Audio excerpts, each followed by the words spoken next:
जय श्री महाकाल, जय शनिदेव। मित्रों, मैं पुजारी जितेंद्र बैरागी, नवग्रह शनि मंदिर त्रिवेणी उज्जैन, बाबा महाकाल की नगरी उज्जैन से। आज हम फिर जानेंगे एक नए महत्व, पौराणिक महत्व ज्ञान के बारे में।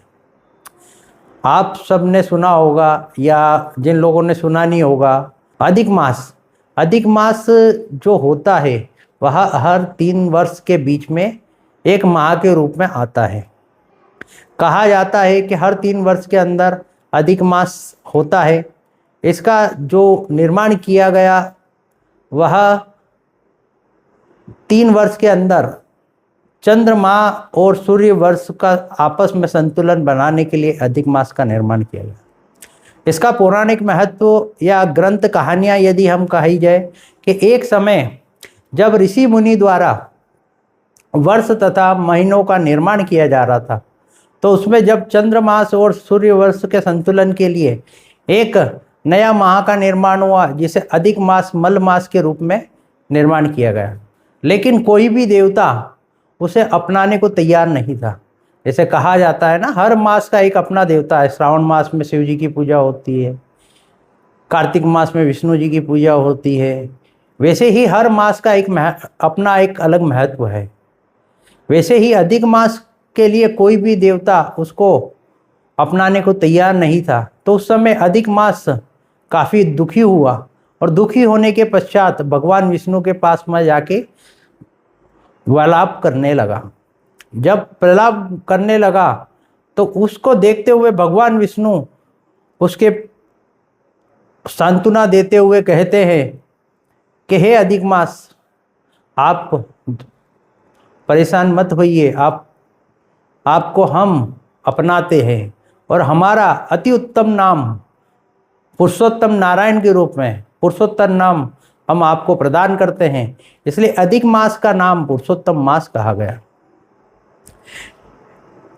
पुरुषोत्तम मास कहा गया और उसके भगवान ने यह भी कहा कि सब मास के अंदर जो पुण्य किया जाता है उसका अलग महत्व रहेगा, लेकिन आपके मास के अंदर भले ही अच्छे अच्छे यज्ञ अनुष्ठान, गृह प्रवेश, विवाह वर्जित होगा, लेकिन आपके मास के अंदर यदि कोई व्यक्ति तप करता है, दान करता है, पूजन करता है, तो उसको अधिक मास मतलब 1000 गुना फल की प्राप्ति होगी। इतना सर्वश्रेष्ठ महत्व उनको प्रदान करने के पश्चात भगवान विष्णु ने अधिक मास का नाम पुरुषोत्तम मास के रूप में प्रचलित किया गया।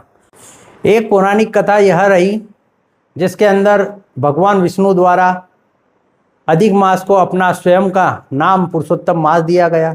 एक पौराणिक कथा यह भी प्रचलित है कि जब हिरण्यकश्यप नाम के असुर द्वारा भगवान ब्रह्मा से वरदान मांगा गया कि उसके मृत्यु ना दिन में होगी, ना रात में होगी, न साल के 12 महीनों में होगी, ना कोई मनुष्य मारेगा, ना देव मारेगा, ना मनुष्य राक्षस मारेगा, ना दिन होगी ना रात होगी।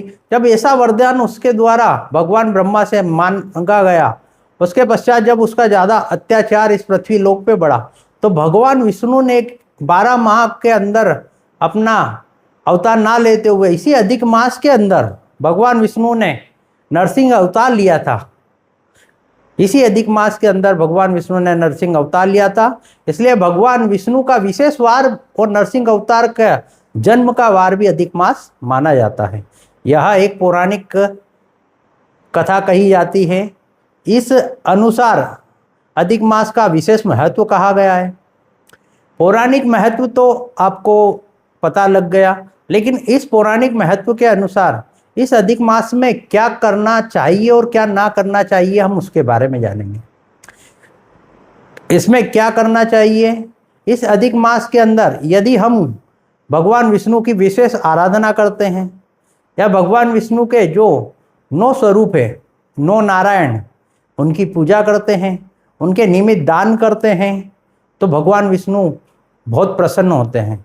कहा जाता है कि इस माह के अंदर जैसे भागवत महापुराण, गीता, श्रीमद् भागवत गीता का पाठ करना, ओम नमो भगवते वासुदेवाय नमः मंत्र का जाप करना, पुरुषोत्तम भगवान की पूजा करना, प्रातःकाल उठ के भगवान विष्णु का स्नान करके पीली चीज़ों का दान करके या लड्डू गोपाल जी की सेवा करके ओम नमो भगवते वासुदेवाय नमः मंत्र का जाप करना। इससे भगवान विष्णु अति प्रसन्न होते हैं और जो एक वर्ष की पूजा की जो तपस्या का फल मिलता है वो सिर्फ मात्र अधिक मास के अंदर एक दिन पूजा करने का फल उसको पूरे महावर्ष का फल के बराबर होता है। और यह भी कहा जाता है कि इसके अंदर यदि आप अपने जीवन काल के अंदर किए गए पाप दोष का निवारण करना चाहते हैं तथा भगवान के विष्णु के शरण में जाके मोक्ष की प्राप्ति करना चाहते हैं तो भी इस अधिक मास का बड़ा महत्व होता है। कहा जाता है कि उज्जैन नगरी के अंदर अधिक मास के अंदर विशेष पूजा का महत्व बताया गया है। उज्जैन नगरी के अंदर कहा जाता है कि उज्जैन के अंदर अनेक प्राचीन काल के अंदर 84 महादेव जो 84 योनियों के प्रतीक माने जाते हैं उसके अनुसार विराजमान है। और कहा जाता है कि उज्जैन नगरी के अंदर सातों सागर जो 7 लोकों के अंदर अलग अलग स्थानों पर विराजमान हैं जो शिव के और भगवान विष्णु के प्रतीक है वह उज्जैन नगरी के अंदर स्वयं प्रदर्शित रूप में विराजमान हैं। उनकी पूजा करना तथा उज्जैन नगरी के अंदर जो 9 नारायण विराजमान है उनकी पूजा करना इसका बड़ा महत्व होता है। कहा जाता है कि अधिक मास के अंदर यदि हम 9 नारायण की पूजा करते हैं तो भगवान विष्णु की असीम कृपा धन संपदा की प्राप्ति होती है। वैसे ही कहा जाता है कि यदि हम अधिक मास के अंदर भगवान शिव के 84 महादेव की पूजा करते हैं तो एक महादेव की पूजा करने से आपके काल के अंदर काल चक्र में यदि आप 1 लाख योनि का भोग करते हैं उसका निवारण उन एक महादेव की पूजा करने से आपको प्राप्त होता है। वैसे ही यदि अधिक मास में 84 महादेव का हम पूजन करते हैं तो आपको 84 लाख योनियों में या उस काल चक्र के अंदर भोगना नहीं पड़ता है, उनको भोगने के बजाय ही आप मोक्ष को प्राप्त होते हैं। कहा जाता है कि प्रत्येक व्यक्ति को अपने जीवन काल के अंदर मनुष्य योनि में आना पड़ता है। मनुष्य योनि ही एक ऐसी योनि है कि इस योनि के अंदर यदि कोई व्यक्ति कर्म करता है तो उसको 84 लाख योनि से मोक्ष की प्राप्ति होती है और इस काल चक्र से मुक्ति मिलती है। यदि कोई व्यक्ति इस मनुष्य योनि के अंदर इंद्रियों में ग्रसित हो अनेक प्रकार के कर्मों को भोग कर यदि वह मृत्यु लोक को जाता है, मृत्यु होती है या उसका अंत होता है तो वो वापस 84 लाख योनियों में भोगने के लिए चला जाता है, जिसके कारण वह अनेक प्रकार की पेड़ पौधे पत्तियां पशु जीव जंती कीट विषाणु ऐसे अनेक प्रकार की योनियों के अंदर भोग के फिर मनुष्य योनि को प्राप्त होता है। तो ऐसा कहा गया है कि जो व्यक्ति अधिक मास के अंदर भगवान 84 महादेव का पूजन करता है तो 84 महादेव के एक महादेव का पूजन करने से उसकी 1 लाख योनियों की मुक्ति होती है। वह इस जीवन काल के अंदर यदि 84 महादेव का पूजन करता है तो अन्य इस जीवन काल के पश्चात जो 84 लाख योनि भोगना होगी वह ना भोगते हुए डायरेक्ट भगवान विष्णु के शरण में मोक्ष को प्राप्त होगा। ऐसा फल इस अधिक मास का बताया गया है।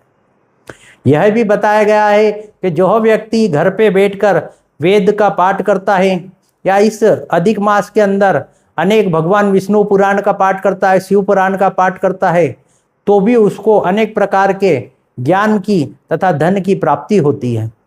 इस अधिक मास का पौराणिक महत्व भी आप लोगों ने जाना मित्रों। इस अधिक मास में क्या करना चाहिए वह भी आप लोगों ने जाना मित्रों। अब इस अधिक मास को वर्जित क्यों बताया गया है? कहा जाता है इस अधिक मास के अंदर सूर्य संक्रांति नहीं होती है, तो जिस माह के अंदर सूर्य संक्रांति नहीं होती है तो वह मल मास कहा जाता है। उसके अंदर पुण्यकारी कार्य नहीं किए जाते हैं, जैसे धार्मिक कोई बड़ा अनुष्ठान नहीं किया जाता है। कहा जाता है इस अधिक मास के अंदर आप गृह प्रवेश नहीं कर सकते हैं, विवाह के कार्य नहीं कर सकते हैं। लेकिन इस अधिक मास के अंदर दान का बड़ा महत्व है। इसलिए मित्रों आप घर के अंदर भी भगवान विष्णु की आराधना करें अधिक मास के अंदर। उसके पश्चात वेद या पुराणों का पाठ करें। विष्णु सहस्त्र नाम, विष्णु के जो 1000 नाम है उनका रोज जाप करें। इतना मात्र करने से अधिक मास के अंदर आपको 1 वर्ष की तपस्या का फल प्रतिदिन प्राप्त होगा और भगवान विष्णु की, भगवान शिव की असीम कृपा आपको प्राप्त होगी। यही सामान्य पूजा करने से अधिक मास के अंदर आप अनेक प्रकार की कृपा को प्राप्त कर सकते हैं। और यही बाबा महाकाल और नवग्रह देवता का आशीर्वाद आप पे सदैव बना रहे। जय श्री महाकाल मित्र।